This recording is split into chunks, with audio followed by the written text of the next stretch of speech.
it's not left or right, it's forward.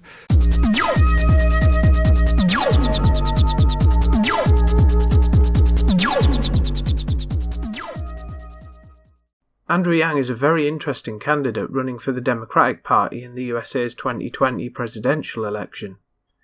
He's appeared on Sam Harris's Waking Up podcast, and just today appeared on Joe Rogan's podcast. He's interesting because he's the first candidate for any political party I'm aware of anywhere that has made the main plank of his platform the issue of technological unemployment, automation, and the basic income. Hillary had a chance to try, but she chickened out. Other parties in other places of the world have touched on these issues lightly. The UK Conservative Party had a rather embarrassing manifesto on the robot jobs issue, for example, but I know of no individual running for office who's made this his or her main issue. I've been talking about this stuff on YouTube for a long time now, and have been thinking about it since at least 2012, waiting for the political world to catch up. Though of course I'm far from the first person to ever think about these things. To tackle technological unemployment, Andrew Yang wants to put in place something like a basic income guarantee, though not in this case unconditional, which in a brilliant piece of marketing he calls a freedom dividend. Now, I think the value of the basic income is intrinsically linked to high technological unemployment, and it doesn't really work outside of that context while being absolutely non-negotiable within it. I made a video explaining what I think of the dynamics around inflation, for example. I personally think that 2020 is too early and that his freedom dividend is too high. He wants to give each adult American $1,000 a month. That comes to $12,000 a year, and the US population of those 18 and over being around 112 million according to Google, the amount per year for the full cost of his program as currently interpreted would cost approximately $1.3 trillion odd. Andrew Yang himself in the podcast with Sam Harris cited the figure of $1.5 trillion, and in the podcast with Joe Rogan he claims a similar figure of $1.8 trillion. But he thinks he has a way to pay for it. He wants to use a value-added tax to do so. He claims this can gather $800 billion and then the rest can be paid for through economic growth and all the social benefits that will occur because you gave people money. That, and people on existing programs like food stamps will choose between that and the dividend, reducing the costs somewhat. You'll also keep people out of prison because you were giving them free money so long as they're good. Well, if everything goes exactly as he says, all that will be true. Which is why it's best to start small. The issue is that while I'm very confident that technological automation will be a huge problem this century, and we may be seeing some effects now, the precise timeline of major job losses is very hard to calculate. He has his own citations that automation is the main cause of current US job loss, rather than offshoring and other causes. Or at least he claims that 4 million jobs have already been wiped out this way. So a lot of the projections are actually pretty consistent with each other, which means they're probably right.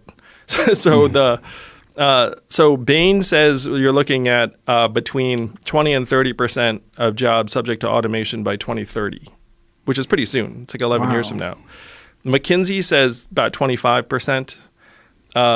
The Obama White House, literally like their last day in office, they issued a report saying, hey guys, we're going to automate away all the jobs and then turn the lights off. They said 83% of jobs that make less than $20 an hour will be subject to automation by 2030. Some of these citations I believe I've used in my own videos on this topic. However, it's always best to double and triple check claims. How consistent are the study projections in general, really?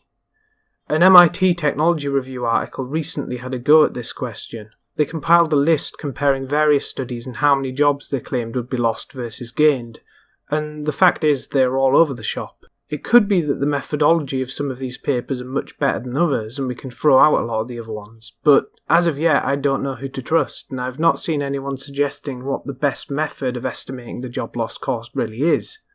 To me, the timing is important because while what makes the basic income a necessity is technological unemployment, it is in turn the productive gains of automation that would make a high enough basic income to live off a feasible thing from a financial perspective, and would allow the capacity for aggregate supply to increase enough to offset any inflationary problems. Andrew Yang points out that one of the reasons his plan is affordable is that it would grow the economy.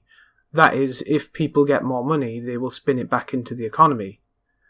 The circulation of money will increase. Of course, if this pushes up consumption so much and there isn't the supply to support this, then you'll get some sizable inflation. Now, there are ways to manage inflation, and maybe the Fed can switch to high interest rates instead of low to compensate, so as to pass this base rate onto the high street banks, thus making saving more attractive, thus reducing the extra consumption, thus reducing the inflation. But counterbalancing fiscal policy with monetary policy is always a gamble and shouldn't be used as a guarantee of that policy. You could also increase taxes, I guess, but there are limits to that too. So, personally, I would introduce the basic income at a much lower level and slowly dial it up while folding up other welfare programs. If there's a structural solution to supply, then that's different, but the solution is automation itself, so it has to reach a certain level first. Still, it's good that we have someone really tackling these issues and pushing them into the limelight. The technical details can be modified, and through the pressure of politics, this initial high bargain can be turned into something more reasonable and pragmatic. The only thing I can see that would have a realistic chance of accelerating meaningful solutions to this automation wave in a 5 to 10 year time frame is if I run for president and I either win, which is very doable, I can win, or I mainstream this set of considerations to a point where other politicians are willing to tackle something like universal basic income and make it a reality in that time frame.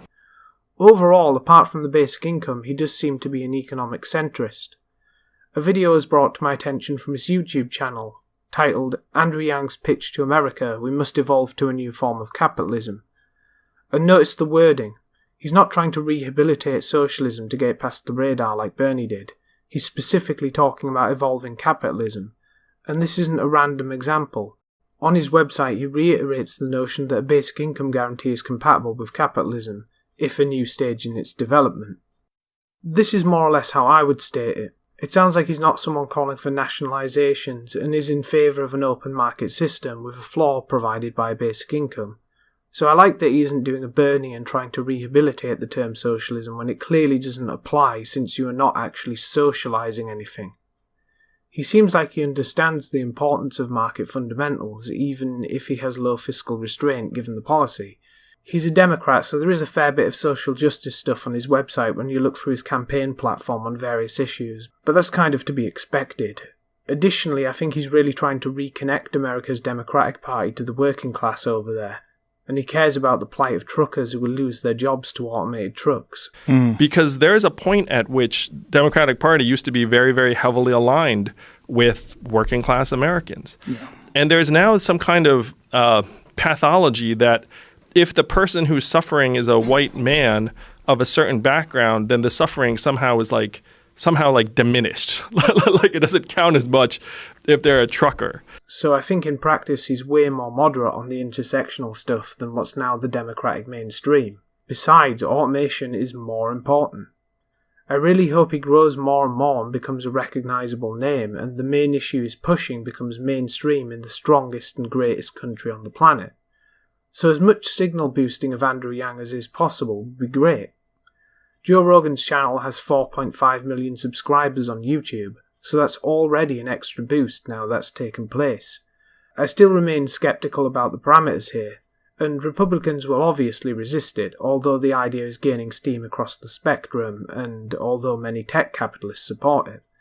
But as long as someone pushes it into the mainstream, as I said, progress towards an appropriate application of the policy can begin. For example, if we were bringing it in by 2020, in the United States context, I would personally start with the amount of a few hundred per month. From there you could dial it up in line with unambiguous technological unemployment.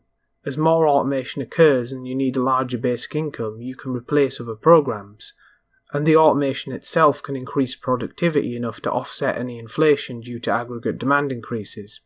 But maybe what we need right now is that hard bargain. Because sure, the timing is important, but even if we have 50 years instead of 10, we still need to get going now, because the price may be too high to pay. And Andrew Yang points this out himself. Let's say you go too early. What is the downside?